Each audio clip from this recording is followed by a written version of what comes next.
Isang mapagpalang gabi sa ating lahat. Ako po si Borge Wanmer at ngayon ay nasa panahon na po tayo ng ating 40 Days Prayer Journey.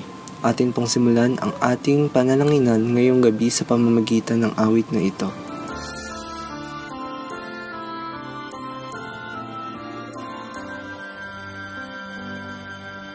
Hawakan mong aking mga kamay, magkaisang kay Kristo mag-alay.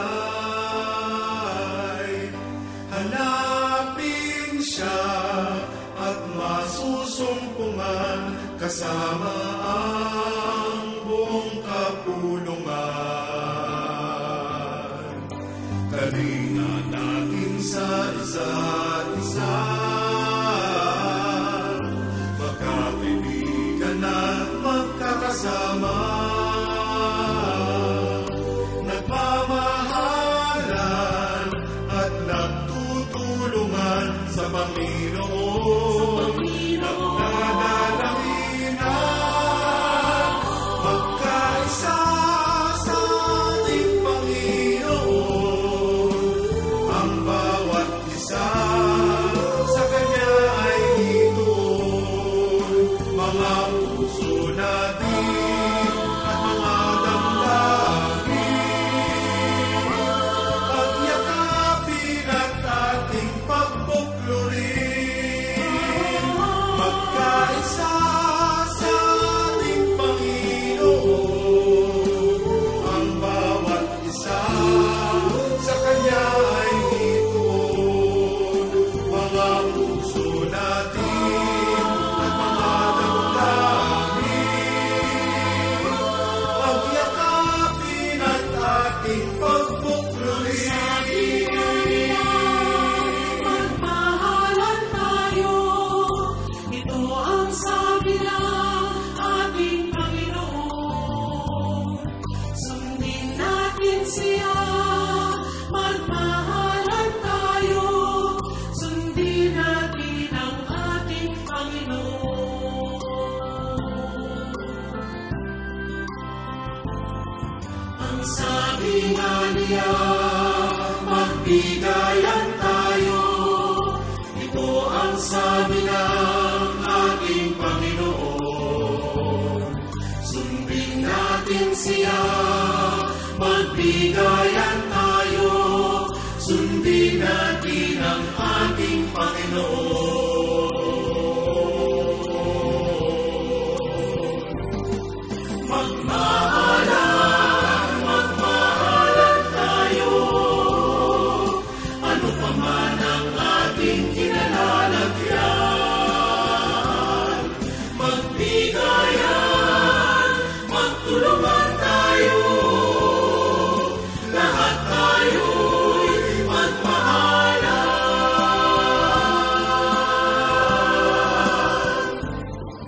Ang sabi nga niya, magtulungan tayo.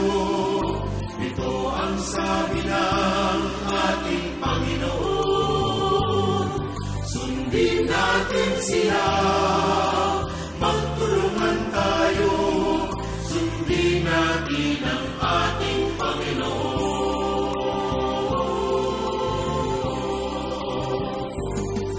Magmahalan tayo. Ano pa man ang ating kinalalagyan, magbigayan, magtulungan tayo.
Ngayon po ay nasa panahon na po tayo ng pagbasa ng banal na kasulatan. Atin pong buksan ang ating Biblia sa libro ni Juan, Kabanata 13, Talataan 34 at 35. Atin pong basahin, isang bagong utos ang ibinigay ko sa inyo ngayon. Mag-ibigan kayo. Kung paano ko kayo inibig, gayon din naman mag-ibigan kayo. Kung kayo'y mag-iibigan, makikilala ng lahat na kayo'y mga alagad ko. Mga kapatid, sa 3 bilyong tao sa mundo na mayroong iba't ibang uri ng personalidad, kultura, o estado, tanging pagmamahal lamang ng ating Panginoon ang magbubuklod sa atin upang magkaisa tayong manampalataya sa Kanya. Ngayon naman po ay sama-sama po tayo manalangin at itaas sa ating Panginoon ang ating membership care ministry. Tunay o Diyos na sadyang dakila ang iyong katwiran at nagpapasalamat po kami sa iyong wagas sa pag-ibig at sukdulang biyaya o Diyos. Nawa Panginoon, patuloy mong puspusin ng pagpapala ang mga espiritual na pangangailangan ng bawat isang anak mo. Patuloy niyo po kaming turuan at bigyan kalakasan upang maging iyong instrumento upang maabot namin ang mga kapatid namin na hindi aktibo at hindi pa nakakakilala sa iyong pangalan o Diyos. Patuloy niyo rin pong puspusin ng pagpapala ang iyong mga anak na patuloy na nagiging aktibo at nagsisilbi sa loob ng iyong iglesia.